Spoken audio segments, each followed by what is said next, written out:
Yes, dear students, welcome in another video of Operation Research. Today we are going to explore another method of game theory, which we called it equal gains method or probability method.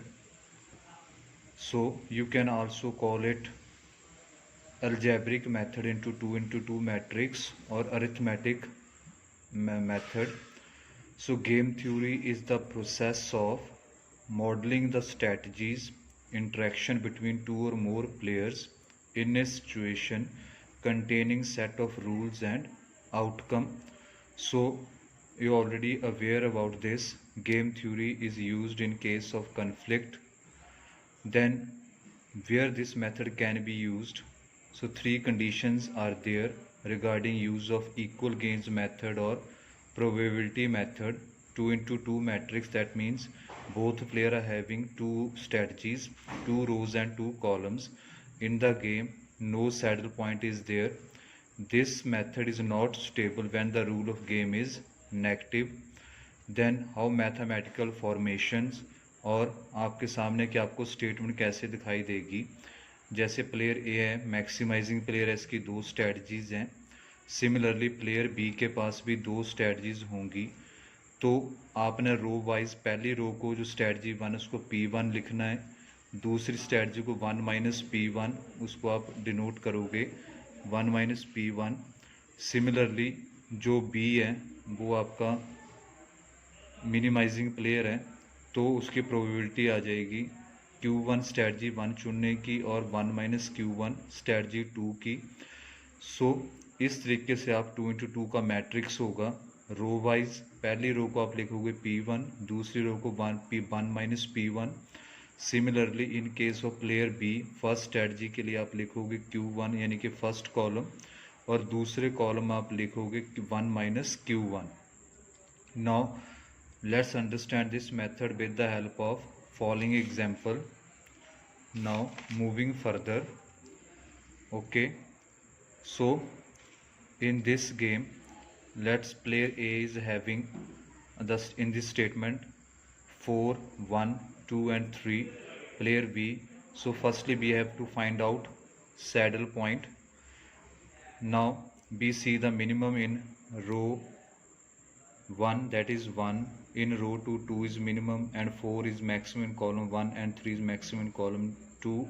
So there is no saddle point. Now we can find out game with the help of equal gains method. So we can again rewrite the statement.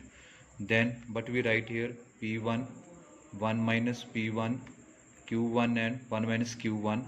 Now players will use equal gains method. अब क्या करोगे बेटा आप इसमें, if player A select strategy then pay off matrix. अगर play पहली strategy choose करे तो उसके पास कौन सा मैट्रिक्स आएगा 4. इन वर्टिकल जाना आपने. आप जब प्लेयर ए की स्ट्रेटजी देखोगे तो आप ऐसे आओगे, जब बी के देखोगे तो आप हॉरिजॉन्टली मूव करोगे.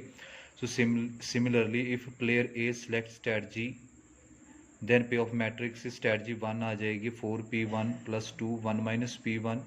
सिमिलरली स्ट्रेटजी 2 अगर प्लेयर ए चूज़ करेगा P1 प्लस 3 1 माइनस P1. अब पे ऑफ मैट्रिक्स आपने फाइंड आउट करना, और pay off matrix is bound to be equal होंगे. एक का गेन दूसरे का प्रॉफिट इक्वल होना चाहिए. देन दोनों इक्वेशन 1 इक्वेशन 2 आ जाएगा आपके पास. दोनों को आपने इक्वेट कर लिया. अब इक्वेट करने के बाद आप जैसे 4P1 माइनस 2P1 सारी जो P1 वाली वैल्यूज़ उनको इक्वेट कर लिया, और इंटीजर को 3 माइनस 2 जैसे इसको लग कर दिया, तो P1 की वैल्यू आपके पास कंप्यूट करके 1/4 आ जाएगी. अगर P की वैल्यू P1 1/4 है, देन 1 माइनस P1 क्या हो जाएगा, एक में से 1/4 आप लेस करोगे तो 3/4 आपके पास इसकी वैल्यू आ जाएगी. So similarly in this way you can find out the payoff matrix of player B. So player B का आप मैट्रिक्स फाइंड आउट कर सकते हो. So उसमें भी वैसे ही आपने हॉरिजॉन्टल जाना है. 4Q1 plus 1 minus Q1, 2Q1 plus 3 into 1 minus Q1. इस इक्वेशन को सॉल्व करोगे सिमिलरली जैसे हमने पहले ए की स्ट्रेटजीज फाइंड की थी ए मैक्सिमाइजिंग प्लेयर है, बी इज़ मिनिमाइजिंग प्लेयर, तो आपके पास Q1 और 1 माइनस Q1 की वैल्यू आ जाएगी 1/2। अब आप वैल्यू ऑफ गेम कैसे देखोगे? सो वैल्यू ऑफ गेम में नो डाउट ये फार्मूला देखने में थोड़ा बड़ा लगेगा, बट जब आप इसको कंप्यूट करोगे that's very simple to compute. Expected pay off player A when player B using strategy 1 into आप मल्टीप्लाई करोगे probability of player B using strategy 1 plus, अब दूसरी वो शुरू हो गया है दूसरी स्ट्रेटजी का, expected pay off matrix of player A when player B using strategy 2 and probability of player B using strategy 2। Same formula आप इक्वल गेन्स मेथड में यूज़ करोगे तो क्या करोगे आप? अब आपने बेटा जस्ट आई रिमाइंड यू, आपके पास दो स्ट्रेटजीज हैं, ये और दूसरी स्ट्रेटजी आपके पास ये। तो पहली स्ट्रेटजी को आप लिख लोगे, ठीक है, इस स्ट्रेटजी के साथ आप मल्टीप्लाई कर दोगे Q1 को, ठीक है। दूसरी स्ट्रेटजी के पास 1 माइनस Q1, जब आप इसको मल्टीप्लाई करोगे तो आपके पास इस तरीके की इक्वेशन आ जाएगी 4P1 + 2 1 minus P1 Q1 multiply strategy of probability of player B using strategy 1, ये आ गया उसका दूसरा पे ऑफ मैट्रिक्स स्ट्रेटजी 2 का। देन स्ट्रेटजी 2 को हमने क्या लिखा था? प्लेयर बी के 1 माइनस Q1। तो ध्यान में रखना आपने कि here you have to put values of P1 1 minus P1 Q1।